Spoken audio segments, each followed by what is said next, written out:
நடராஜ பெருமானுக்கு ஆணி திருமஞ்சனம். வருடத்தில் 6 முறை அபிஷேகம் காணக்கூடிய நடராஜ பெருமானுக்கு ஆணி திருமஞ்சனமும் மார்கழி திருவாதிரை திருமஞ்சனமும் மிகவும் சிறப்பு வாய்ந்தது. இந்த 2 திருமஞ்சனமும் அதிகாலை 3 மணிக்கு நடைபெறும். நேற்று தேரோட்டம் நடந்திருக்கும். அதை தொடர்ந்து நடராஜரும் சிவகாமி அம்மையும் ராஜசபையில் அமர்வாங்க. அது ஆயிரங்கால் மண்டபம். அங்கே அதிகாலையில் 3 மணிக்கு 16 வித திரவியங்களால் அவங்களுக்கு அபிஷேகம் செய்வாங்க.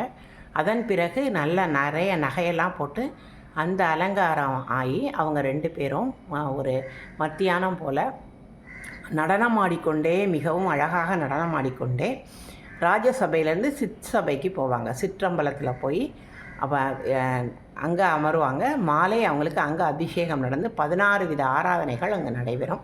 மிகவும் சிறப்பு வாய்ந்த அந்த ஆணி திருமஞ்சனம் சிவத்தலங்கள் எல்லாவற்றிலும் நடராஜருக்கு நடக்கும். அஞ்சல் என்ற அங்கை காட்டி, அழகிய முறுவல் காட்டி, குஞ்சித பாதம் காட்டி, குறித்த ஒரு பொருளை காட்டி, செஞ்சுடர் சோதி காட்டி, செக விளையாடல் காட்டி, நெஞ்சிலே நின்று ஆடும் நின்மலர்பதம் போற்றி போற்றி. சிவகாமி அம்மை உடனுரை நடராஜ பெருமானே போற்றி போற்றி.